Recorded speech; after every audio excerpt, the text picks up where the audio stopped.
Hi everyone, welcome to the Arbiters Stream episode 15. With you today is International Arbiter Papadimos from Greece and Fide Arbiter Mark Bryan, myself from Cyprus. Hello everybody, Prodromos Gerontopoulos is here from Thessaloniki, Greece, International Arbiter, National Lecturer and Social Worker. And here we have the chance to make a discussion about how to become a National Arbiter. Mark, you can introduce our 15th episode and Yes. main topics. So here you go. Thank you.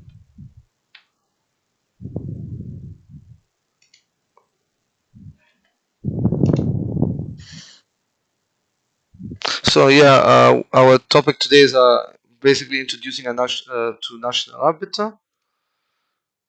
We're going to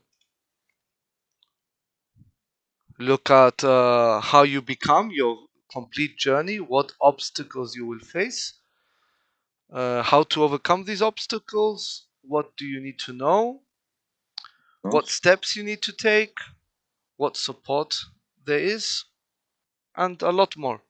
So hopefully this will help you. We're gonna wait 2 minutes, 2 minutes, and we will start. Yes, we'll be waiting. Okay. Yeah.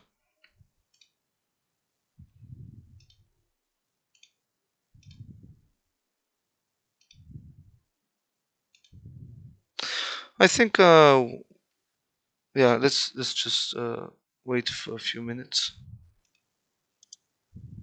Yes, you want to stop the streaming or not? No, I'll just wait 1 minute. Yes, of course. For all the audience, if is there any question?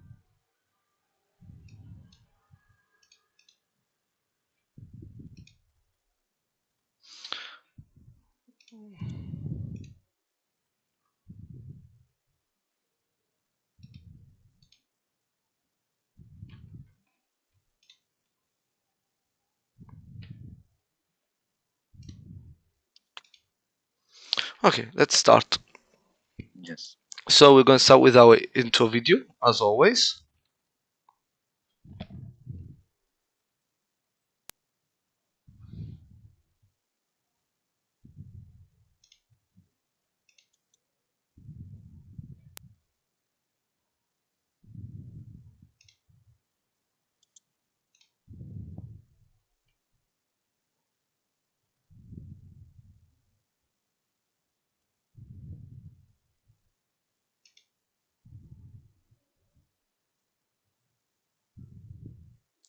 So let's go to our PowerPoint presentation. Yes. So as we said, welcome to episode 15, getting started as a national arbiter.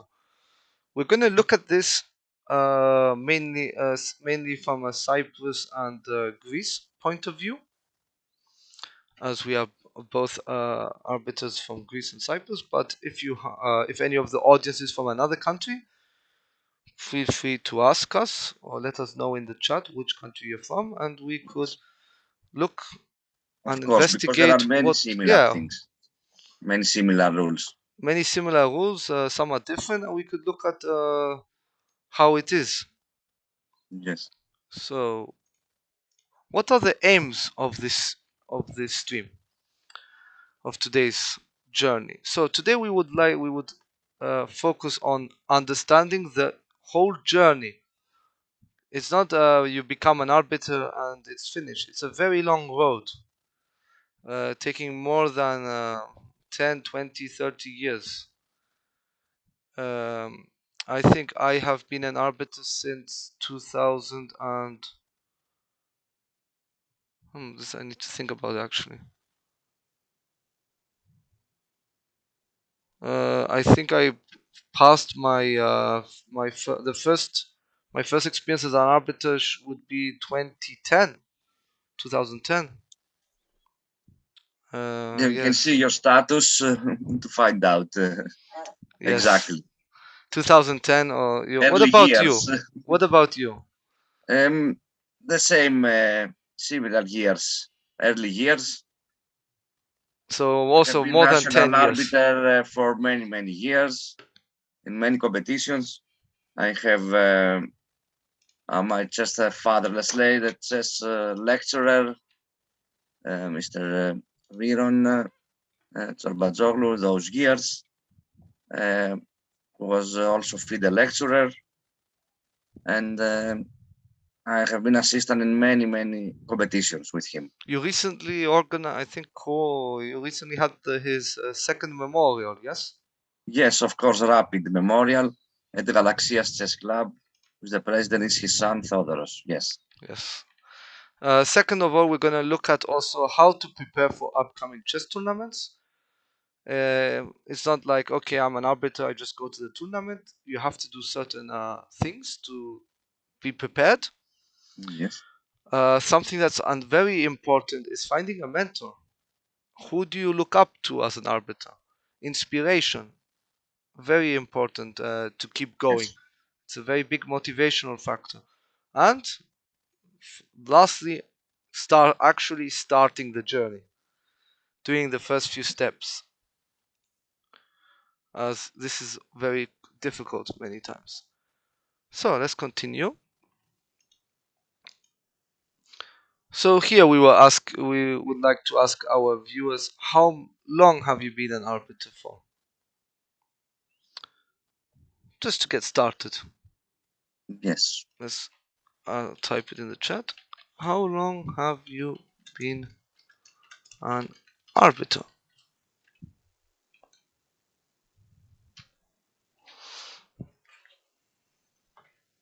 You have to take a seminar, Yes. national seminar, So and any especially there are federations who has only one category.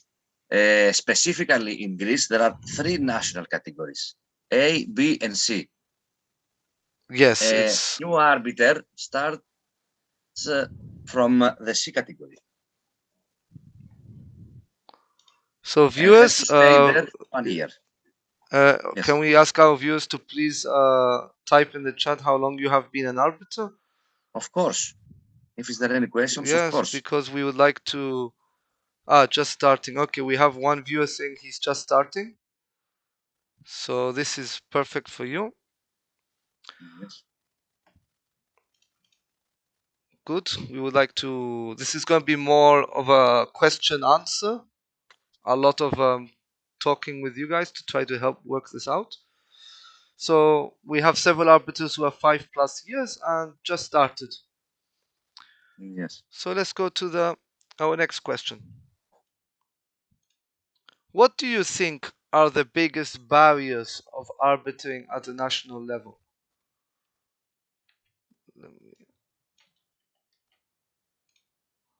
So what do you think are the biggest barriers of arbitering at national level?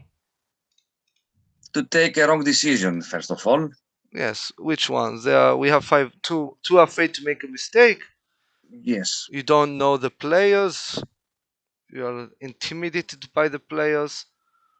Not getting appointed to the tournaments. This should have been tournaments actually. Yes, it has to do with the organizers. Yes. Issue. To touch.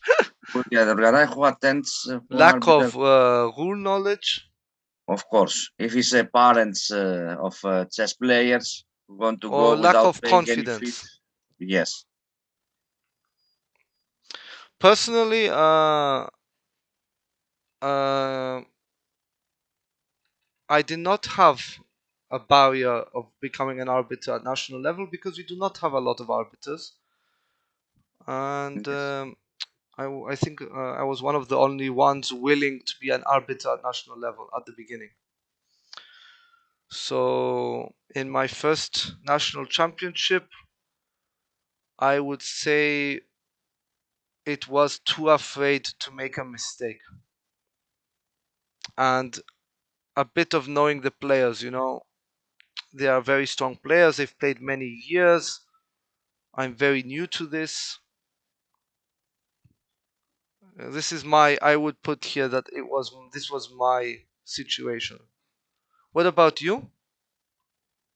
Yes. Also, the first of all, as you said previously, to take a wrong decision, but it has to do with the chief arbiter. If an arbiter afraid of taking a decision, has to apply to the chief arbiter of the competition in order to take the final decision. Yes, this is So it's not so bad to afraid to make a mistake because they're afraid of the disciplinary things about the arbiters committee to have disciplinary actions about the arbiters and about a decision not to be arbiter in the next competitions for a few months, let's say. yes. So here But it's solution okay. to But this. Yeah, the solution to this would be talking with other arbiters, making sure yes, if you're not the chief arbiter, maybe speak to the chief arbiter or to a higher arbiter to discuss the decision you want to take, and then this decision yes, will be taken. Also, knowing the players, it might be good to talk to other arbiters who already was an arbiter with these players. They yes, can give you tips about how to communicate with the players. of course. Like especially from my experience, there are certain players where you don't, where you know if they have lost or they're in a bad position. You don't really want to disturb them too much. There's a certain way of approaching the player Also to without. learn about the behavior of the players. Yes, But it will be known in if you be arbiter in many competitions with the same players, then you can find out how every player reacts in every decision or in the conditions of the tournament, of the playing hall, of the venue. It has to do with the experience, the second knowing the players. yes, Yes. and then not getting appointed. This is as well, This has but to do with here, the organizer or with the tournament director. yes, here I would suggest asking any tournament organizer, look, I am starting an arbit becoming an arbiter, may I just join you? Yes, to send an uh, application, an email. at some point you will be starting to be selected, especially when you do a good job, you'll get again and again selected. Of course, of Lack course. of rule knowledge, here you should stay up to date with laws of chess and stay motivated. Yeah, Yes. confidence, here again, this we will get back to it, how to keep confident in these situations. So let's go The to lack our next question. of rule law has to do with the changes of Yes, the commissions, of the Arbiters Commission, either European Chess Union or Fide Arbiters Commission, about the rules and regulations, because every 2 or 3 years they are changed. So has to make a refreshment seminar. And this, I think that this must be mandatory for every arbiter to watch a refreshment I course think or a it is. I refreshment think seminar. the new FIDE laws actually require us to do refreshment. Yes, I think so. Let's go to our next question. What do you of think is course. the biggest challenge for new arbiters? The As we big, have some new arbiters, what is your biggest challenge that is you're there any facing question right now? about that? No question so far. The biggest challenge for new arbiters. What do you What think? I was your have biggest some, challenge? What was your biggest challenge when you started? yes. To first of all, the experience. It depends on the competition. It's a youth tournament, it's an open tournament, international tournament, a school tournament. This is the main thing. Has to do first of all with the type of competition. It's a blitz game, a rapid game. You have to watch many boards. First of all, is the experience, because there are many arbiters that are specialized in rapid and blitz games, other in standard time tournaments. Other are good, have good behavior and communication with the children. Are arbiters that want to make arbiters in school tournaments here. This is from my experience here from the seminars here in Greece. And when we have a call of interest about arbiters, and some arbiters prefer to go to school competitions or to youth competitions. Some of them are teachers or professors, and they are preferable for them to go to a school tournament. And we have many examples and many persons and Yes, that I are think specialized in school because of their occupation, because they yes. are teachers. This is an example, as I said. What do you think? For me, my biggest challenge when I started was was decisions, taking decisions that a lot of times decisions were taken and you doubted yourself. Yes, this has to do how do you believe to yourself? Yes, that's right, Mark. Yes, This it is was the my right answer. biggest problem was I was doubting a lot. Did I take the right decision? I had to persuade many times at the beginning players that the decision I took was correct. Yes, it is. That was my biggest challenge. Okay, let's Yes, continue to the most important. Why do you become an arbiter?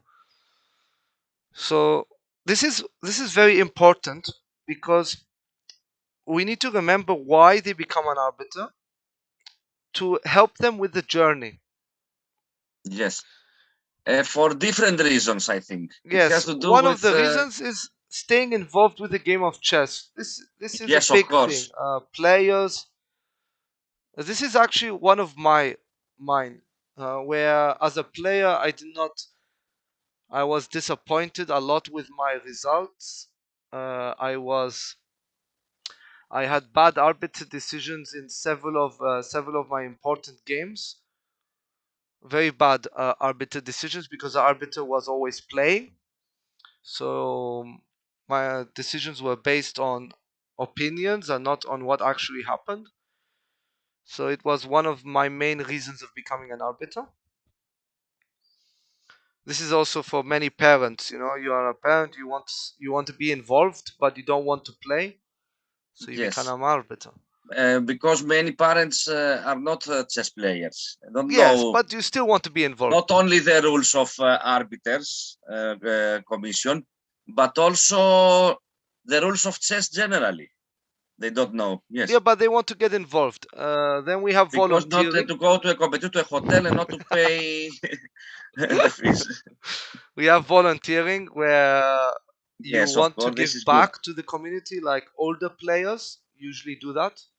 The volunteer has to do with the clubs. What I Yes. mean, with a chess club, if you have some artists in your club, to make a volunteer, to be volunteers as a volunteers as arbiters, not to take money from their clubs in Yes, order to help their clubs but this from is the usually competition. older players, older people. Yes, because for instance, if your chess club organize a competition, a tournament, whatever, you need the arbiters of your club without taking money to help in the Yes. competition. And then we have Yes, people who try to make it into a job or yes, of course.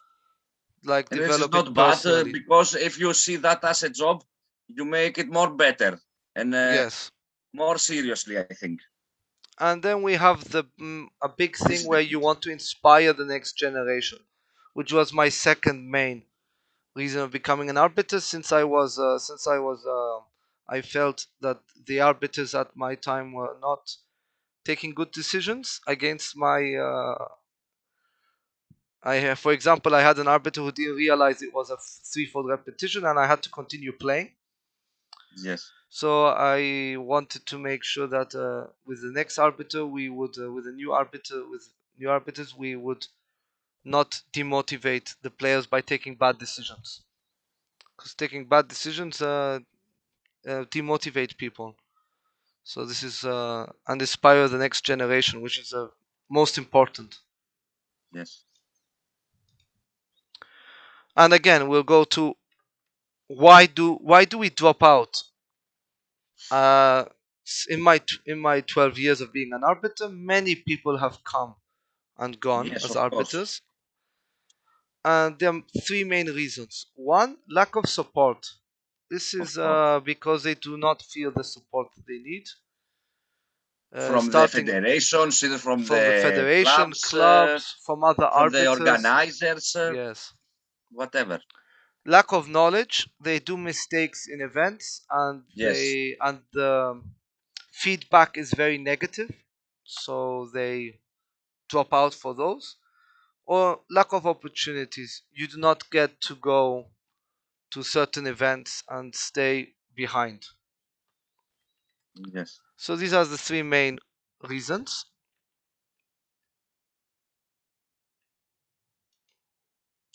And now we're going to look at the actual steps that are followed. So the first step is National Arbiter. In Cyprus, this is just you pay 20 euros to the federation pays 20 euros to Fide, and you This is get for the the FIDE National Arbiter license. license. This is Yes. for every federation. It's Yes, but in Cyprus we do only this. We do not do anything else. Currently, yes, at the moment. without a seminar. Yes. Without a seminar. This is Here a in current. Greece, we have 3 categories, as I said Yes, in the beginning. 3 we have three categories for categories. chess arbiters. After that, you become a FIDE arbiter by taking Yes. part in a seminar and requiring norms, like norms that are gathered as players, like you get norms, and then you gain new norms and you become an international arbiter, category D. And then you need again norms to go up to Yes. C, and again norms to go up to B, and again norms to go up to A. Yes. So it's a long journey from here to here. It's not a very, like, in 1 year you become up. So let's look at the journey from the Greek Federation perspective. Marcus, I think I will move to the Greek Chess Federation website. Yes, as you wish. This is signed by the government. This.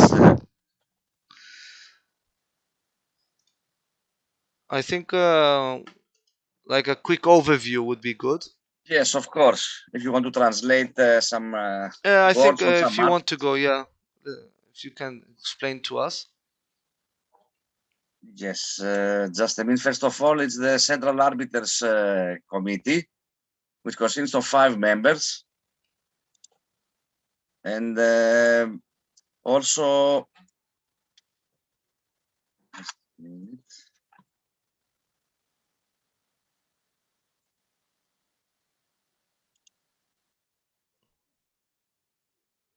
Give me a second to open the file and to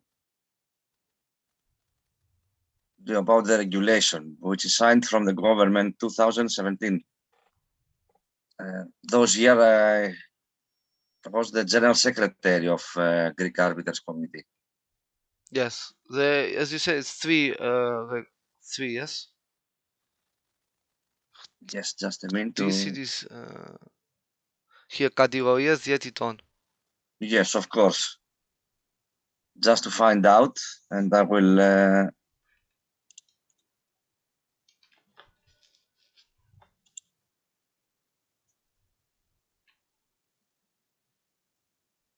first of all, the Greek Chess Federation established the Central Arbiters Committee.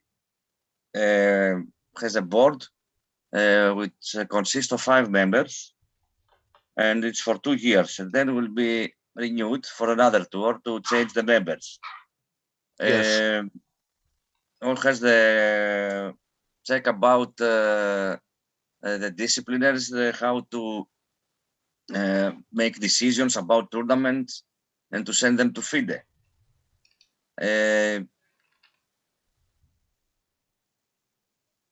And the files, put the files and the reports of the tournaments. Also, there are the local arbiters commission in every chess union about the geographical. So you have local. So you first Yes, become a local yes, arbiter. of course.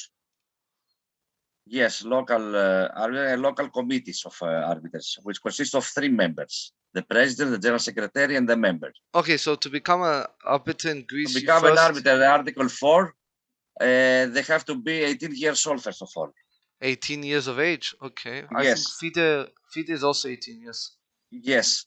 To have finished the high school or something similar. Okay. And they don't have problems with the rules and the law, problems with the law. Yes. Yes. And second, to take seminars. The seminar organized from the lecturers, which must be international arbiters. And there are many topics and lectures for chess arbiters.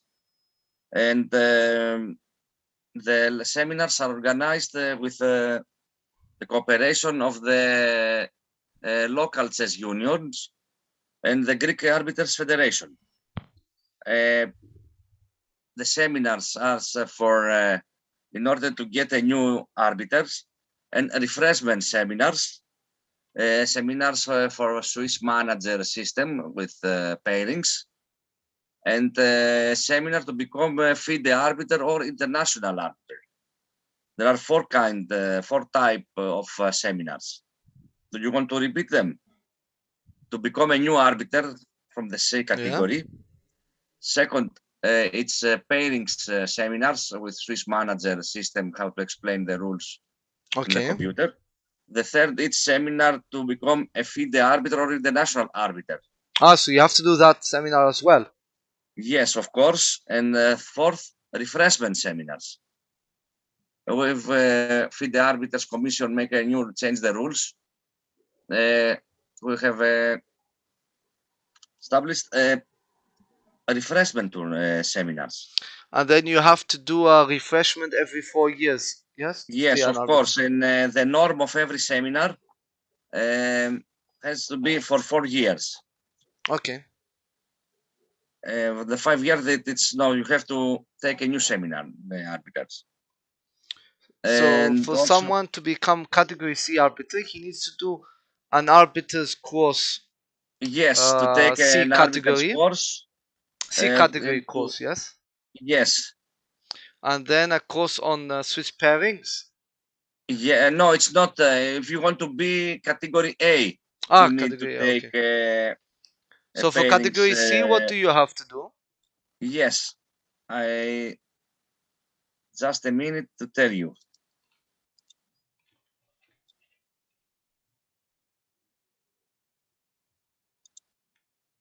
If you want to be a new arbiter, let's say, you have to take a seminar and to give exams. And you have to take a percent from 65 until 80%. It's a norm for C category.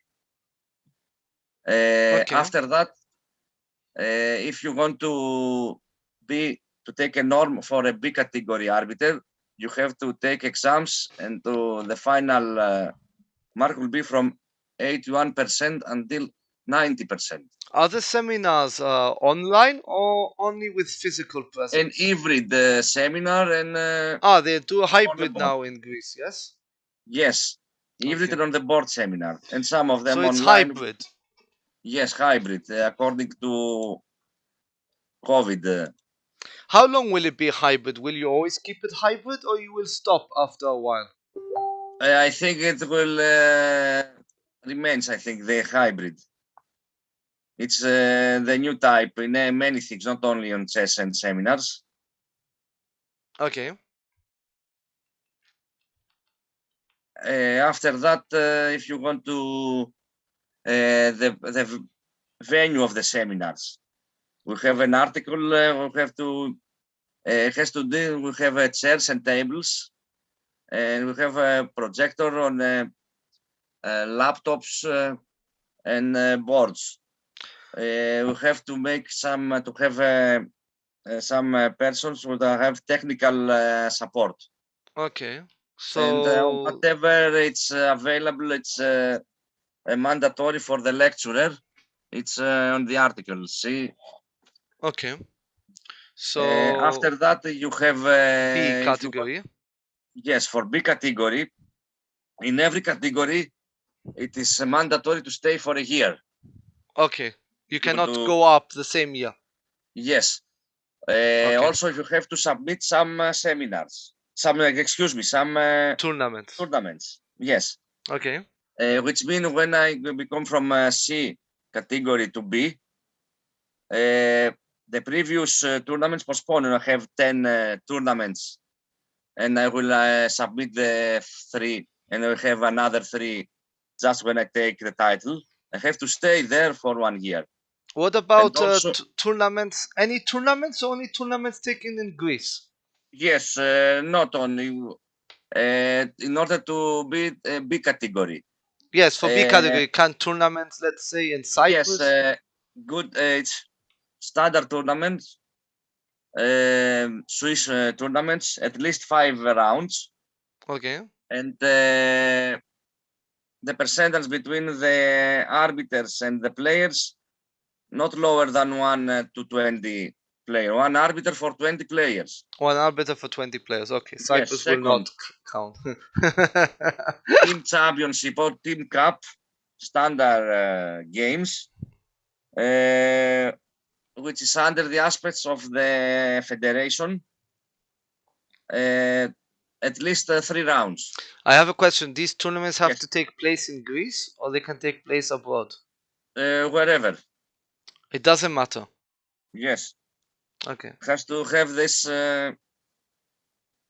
situations about also school tournaments or school individual tournaments or team tournaments, championships, school championships, but must be under the aspects of the Greek Chess Federation or the chess clubs unions of every area. And Perfect. fourth, a rapid tournament with international rated players. Okay. This is to become a B category. And then A category is very high up, yes? You have to submit 3 tournaments out of 4 of this. Okay. So it have to be 1 by 1, not the same tournament. I but mean, 4 Alpha rapid tournaments. categoria are arbiters with titles, yes or no? Yes, that's right. If you become an A category, national A category arbiter, you have to, at least the first, to have a international tournament, at least of 5 rounds, to be arbiter in 5 rounds. Okay. And also the same, 1 arbiter for 20 players. Youth championship, yes, or yeah, I think school tournaments and Nicolas should be in Greece. I don't think school tournaments in Cyprus will count. Yes, I think internationally games, federated tournaments will count from Cyprus, Nicolas. Final game of national tournaments, final and also rapid or blitz tournament, especially rapid, not blitz. Nicolas, in Cyprus, rated players with the national, you have to submit them to for register and Fide. Yes, school tournaments in Greece are organized differently than the school tournaments, you know, in Cyprus. But school tournaments under the aspects of the Greek Chess Federation. Yes, only from Greece, yes. Game, not, because school tournaments in other countries are unrated and many things, so... Yes, I know. They're not what we, as you know it, here in Cyprus. Yes. So, like, tournaments in Cyprus are usually always federated, so they will count as international tournaments. That's right. Okay. Thank you very much for showing us about the Greek Chess Federation, how to become a national arbiter. Just some few things about the regulations here in Greece, about how to become an arbiter, how to go up to B category or A category. Yes. Do we have anyone who has a question about becoming a national arbiter in any other country? Because we could look at that. Because in many foreign countries, yes, any foreign countries, they have only 1 category for national arbiters, not 3. No, I think yes, it's different. Yes. All right, so let's continue. One very important thing is what to do before a tournament. We're not going to see what to do at the tournament, because that is completely different. We're going to see what do you do as an arbiter before the tournament. Yes. Like, you've been selected to be an arbiter at the upcoming championship this Sunday, for example. Yes. What should I do before? As a normal arbiter, not as a chief arbiter, normal arbiter. 3 things. I should refresh my knowledge Of of course. of laws of chess.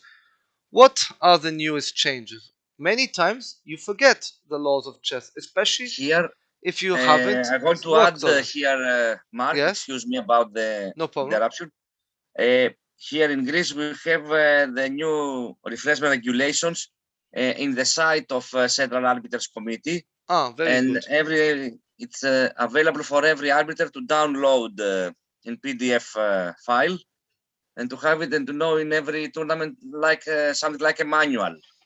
Yes, even me, like I'm a Fide arbiter with more than 10 years experience, and like all the important tournaments in Cyprus, I'm usually arbiter. Like in the first tournament after COVID, I did a mistake, like on a touch move rule, something that I should know out of my like a blindfold. I should do this decision blindfold, and I did it wrong, and the player made a complaint, and I rectified the decision because I checked it again at the venue. So to avoid this, it's just going through the laws of chess again. Like read it again. What are the most important? Touch move, illegalities, all illegal moves. What do you do in illegal moves? Yes. What you do when the clock goes to 0? When do you restart the game in rapid or blitz? What are the all these regulations? Just go through them, because there you might forget something which you do not do all the time. It might come up that doesn't come up very often, so you have to refresh it. Second of all, read all regulations specifically for that tournament. It's a blitz tournament.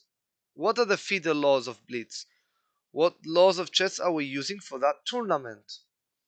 For example, we recently went to the Chess Olympiad, where team captains no longer were allowed to inform their players about draw offers. This came as a surprise to me because I was preparing for the team, and I told them to all my players, you have to, before you offer draw, you need to ask me.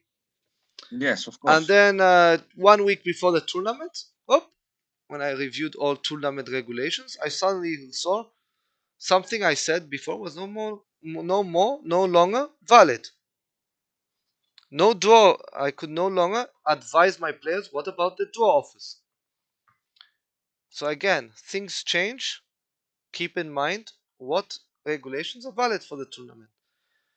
And something that is very good is go and watch other arbiters. If there are videos on YouTube, a lot of arbiter decisions are videoed. It's very good to watch very strong, very high level arbiters take decisions. Or if you are at a chess tournament, you can have a look and ask questions. This way we learn how to react, how to take decisions comfortably, even though the players are very high rated or very well known in it could be intimidating, taking a decision against one of the best players of your country. Or yes. Now we come to another very important topic. Why is finding a mentor very important? Let's have your view on it. What is the view of the viewers? Why is it important? Yes, this is very important to have a mentor in. Do you have a mentor? Both of us. I had. You had. I had. Yes, I used. Yes, but he passed away. Well, he helped you a lot. Yes, of course. This is why I be here today, lecturer and organizer and chief arbiter in many competitions. From his knowledge and communication and many things. Maybe we make some new episodes, like memorial Yeah, we could episodes. actually, because some very good arbiters Yes. who Also, this gave is us. one of the new ideas for the new episode to make memorial episodes Yes. from lecturers and chess arbiters who passed away. And gave us a tremendous motivation. Yes. I don't have only one top one arbiter that I look up to. I have several, because arbitering at top level at tournaments, you have certain arbiters who helped you a lot. Yes. Like I would name some, because I am thankful to their um, contribution to. I feel that without them, I wouldn't be the arbiter I am today. Like my first Olympiad, I was arbiter at Baku 2016. I think Takis Nikolopoulos was chief arbiter. Yes. Very, Thanks. very good. Very Legendary motivational. arbiter. Yes, very Yes, good. Akis is very good. very motivational. Very gives me a lot of motivation. It's the honorary president of Of FIDE FIDE, Arbiters yes, Commission. FIDE Arbiters Commission. Very, And you have and been the also president, not only the honorary. Yes. yes, and also then my sector arbiter, I think, was an Egyptian arbiter. I don't remember his name, so I don't know why. And his I think deputy was Omar Salama, Yes, who very helped me good a arbiter. lot. I learned a lot from him. Also, Mahdi from UAE. Yes. Uh, Tanya, who was uh, who was as well. Marco. There's a lot of arbiters that Yes. I learned a lot from working with them. Yes, they help you and motivate you a lot, helping you take decisions, giving you the motivation you need. Yes, of course. And the support also. Support, yes, and this You is have where we any come problem, next you to. have any, Where do you find support from other arbiters? of course. Like when I communicate with other arbiters, if I'm not sure about the decision or not sure about if I did something right on the day of the tournament, I will just have a conversation with the arbiters I know. Yes. I'm going to show some support things. Then we have the arbiters commissions. They're very Yes, EC helpful. Like you arbiters and send an FIDE. email, what is your opinion on this topic? They usually reply and they get back to you. Family, very important, like spending the amount of hours we spend away from the family. They are very necessary. Also, friends, Of course. clubs, and federations should be supportive.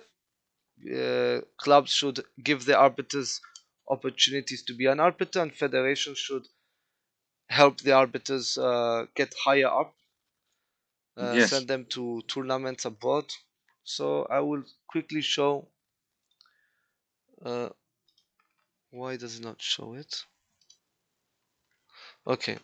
For example, a very good here's a Greek federation, Kendriki Epitopithia. For the Yes, several Cyprus arbiters. Chess Federation, if you are from Cyprus, you can send me any questions you have.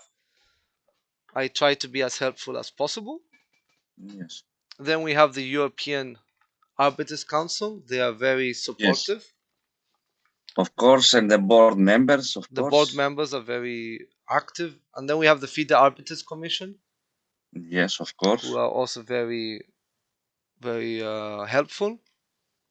Then there's two Facebook groups that we have. This is the FIDE Arbiters Commission study group And the group, yes. with 347 other arbiters. Here you can have conversations with other arbiters, like Also, we have many episodes. yeah. Have post many, and also this. Then we have this FIDE Chess Arbiter Study Group. This is not official, but it Yes. was created by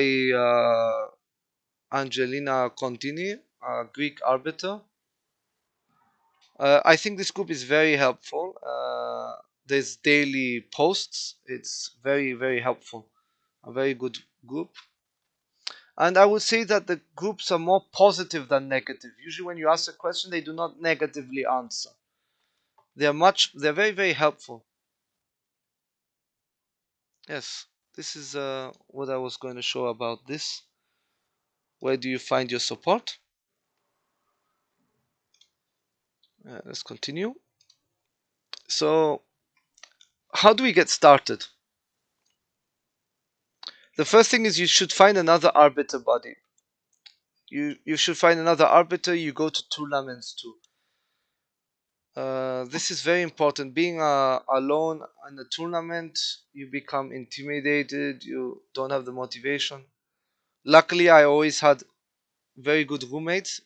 Uh, at the European Youth Championship, I had the best roommate, chess arbiter Tamás Gyomber from Hungary. Yes. Very, very good arbiter. Yes, very good guy. Yes, Yes, yes. Like I agree. every yes. It was there. We got to go with the other arbiters every evening for a drink after the rounds, discussing about the day, having fun. It's very important. This it gives you a very motivational experience. Then, as an arbiter, make sure you have the support you need. Like when you are at an important tournament, make sure you know the arbiters around. Who's your deputy chief arbiter, who's your chief arbiter. If you have a sector arbiter, you should know your sector arbiter, so that you know who they are. If you need help taking decisions, who helps you take decisions and everything, so that you have a very good support group. Also watch them, see how they take decisions. If some situation occurs, maybe ask them. They're more likely to help you. Actually, they've been very helpful. And when you're starting, I would suggest offer to assist other arbiters at tournaments before you become an arbiter. Like, why don't you just offer your help to assist? To this way you learn it and you see the arbiter's job. You see the arbiter's job being done and how it all works. This is very important as well. So why is it good? As we said, it increases confidence. You have a support, constructive feedback. If you do a mistake, they will help you get better by constructively giving feedback. And important, theory needs to be translated into practice. And you need to have a supportive environment. Without a supportive environment, usually things go wrong. Of course. And what makes you successful as an arbiter? They are credible. You take the more the decisions are credible. Like they are committed. A successful arbiter is committed to arbitering. Yes, You care a lot. of course. You care about the players, about doing a good work job, and you give About the confidence to venue, others. about to we organize the place, about the score sheets, the Yes, pencils, many things, the chairs, all yes, this, even the players like lights, when a player loses due to illegal moves, due to the two voices. illegal Yes, moves, yeah, you help the player, explain to the player how to avoid it in future. yes. Yes, you How to give. support if a player needs a water, the recover. I do this a lot when I have young players playing for the first time and they press the clock with a different hand. Yes, So I usually explain to them they should keep their hand behind the back. This way they will never play with two hands.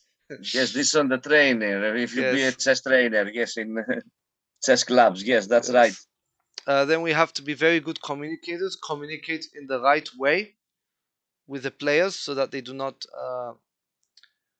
so they respond in a way. And we have to be consistent.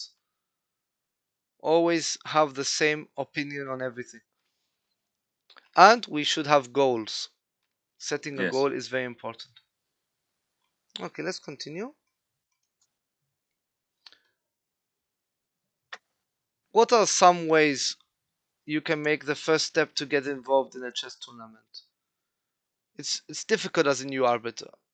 The first steps is approach your club and tell them, I am thinking of becoming an arbiter. Can I help you? We always need arbiters.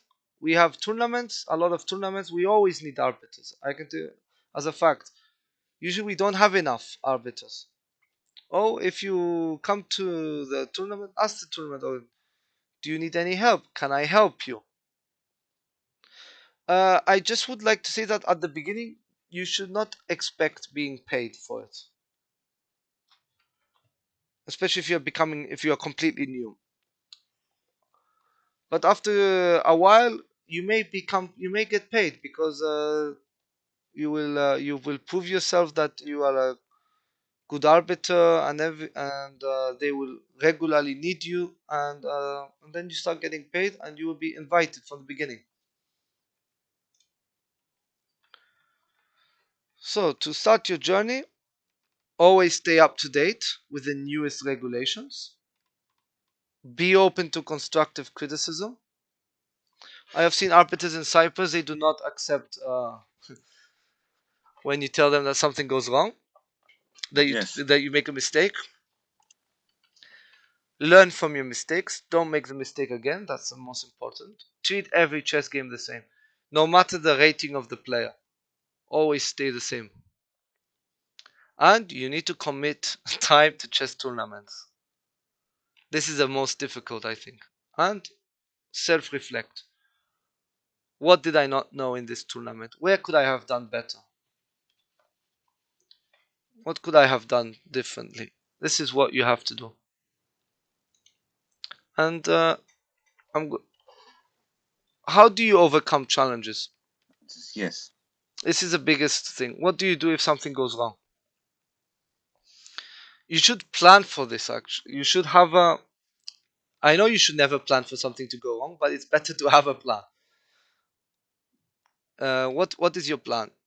What I do is if I always have the arbiter's manual with me, and I try to remember where the most important chapters are, so that whenever my ruling is challenged, I can go back to the arbiter's manual and defend the ruling. Or let's say in the worst case, I forget what the rules are. You would just tell the players, I'm sorry, give me a minute. I'm going to reflect on the arbiter's manual and get back. It might seem, let's say, people think, well, why are you going to ask? But it's better to uh, take a bit of time rather than make a wrong decision. Because if you take a wrong decision, I don't think I think you lose respect or something as well.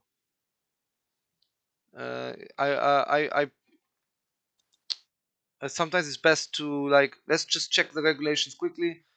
Here are the regulations. These are what are forced. Let's enforce it. Secondly, you're not alone. You're not the only arbiter going on the journey. You have many other Yes, of arbiters on the course. journey.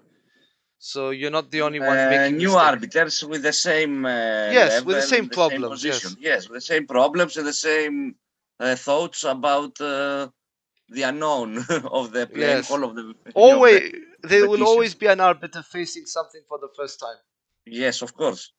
I'm more than 10 plus years arbiter. For the first time, I had a player who played his opponent's move in a tournament. Yes, He played his opponent's move. He played his opponent's move. He played his opponent's move for no reason. It was like very very strange.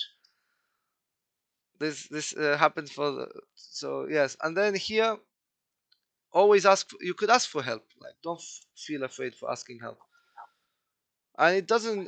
Don't worry about your feelings. Like yes, you can feel down about it. And the most important, you have to deal with the mistake. You have to face it. You cannot shy away from it. Just face it. Like this is what happened. This is what how I'm going to deal with it, and then avoid it for next time. Learn from it. How do I how do I do? For example, here I also had a 5-time draw claim. The claim was wrong. The player claimed wrong. So I told the player to continue playing. Yes. So they continued playing. So during the game, I started working on this problem because the player was like, oh, this repeated once a lot of times. What am I going to do here? So I just told him, please continue playing. You're claiming wrongly. These are the ways to claim, and so on. And I let the game continue. Afterwards, what did I do? I read the regulations of Fide very carefully again. I asked other arbiters about their opinion because I was not very confident with my opinion. I was not confident. I had to deal with it though. I could not just leave it. The game ended. Once the game ended, the player again made a complaint, and I dealt with it. I declared the game draw afterwards. What did I learn? What did I learn? I need to be more careful. More experienced. When the game was being played faster, I had to be on top of it. Yes. If the player is running out of time with the flag fall, yes, I have to be. Yes, I had to be on top of it. I should have checked it then. I should not have. I should have, as soon as moves are repeating, I should start taking measures to that's check right. repetition. If a board is in time pressure, I have to stay there. Yes, this is what I learned. Board. This is one of the challenges I overcame. Yes. Let's go now to the checklist. Is your name on the checklist of being an arbiter at the tournament? Is your name on the FIDE license arbiter? This is for national arbiters. Yes, you need to be licensed to be an arbiter at the tournament. If you're not licensed, you're just assisting. FIDE every month update this list. Every week, every Monday. Every week now, yes. Yes. Or if some federations have a national arbiters list. Have you identified an arbiters body? Who are you going to go with? This is very important. Do you have the arbiters manual? This should be always with you. Not okay. I would say printed because you want it quickly. You don't want it like, where is it online, and did you keep up to date? Did you find seminars, tournaments where you practice your skills? It's very important. Stay up to date. Practice it. And now get started. Yes. You should get a tournament going, Nicolas. We should see you at the next tournament, Nicolas. And finally, yes. Have no regrets. And don't worry, being nervous is part of it. Keep reading and stay up to date with the laws of chess. Join a support network. Yes. I would suggest joining one of the Facebook groups that I presented. Ask for help if you need. Yes. Say yes to the opportunities that come your way. This is very important. We give up opportunities that will never come back. Sometimes we need to take sacrifices. And I wish you all the best in your challenges journey. This is a very great lecture with many new things and some guidelines for the new arbiters. And also this PowerPoint is very useful in this episode for a new arbiter in order to start. Yes. Is there any question from the audience? Yes, when are the next arbiter seminars scheduled? Do you have any for Greece? Here in Greece, not yet. In Christmas time, I think. Where can you find it? Here at you go to the Central Arbiters Committee. You can see Seminaria Prosechos. Recent posts, yes. Also this Seminaria Prosechos. Let me show it to you. Nicolas, here where it says Seminaria Prosechos, underneath it will be the newest seminars taking place in Greece. Also, if you go to For Fide Arbiters Commission, you can find it here, the upcoming arbiters, or here the start, education if you seminars, yes, the upcoming go this. seminars. Let's if you go to the page of the Central Arbiters Committee, you can go to the yes this. Go up on the page. Yeah. On the left, αρχή. So not there. At the central of the page. Yes, this one. That's right. Here it tells you Here, Seminario de you can see it's the central page of the Central Arbiters Committee, and you can find out all the announcements. Yes, Nicolas, I know that we are in the process of organizing a Fide Arbiter seminar in Cyprus. I don't know when, but it should be this year. We are working on dates and lecturers at the moment. Okay, so here are the upcoming Arbiter seminar in Fide and here for Greece. In Cyprus, we should have an Arbiter seminar in the next 3 months.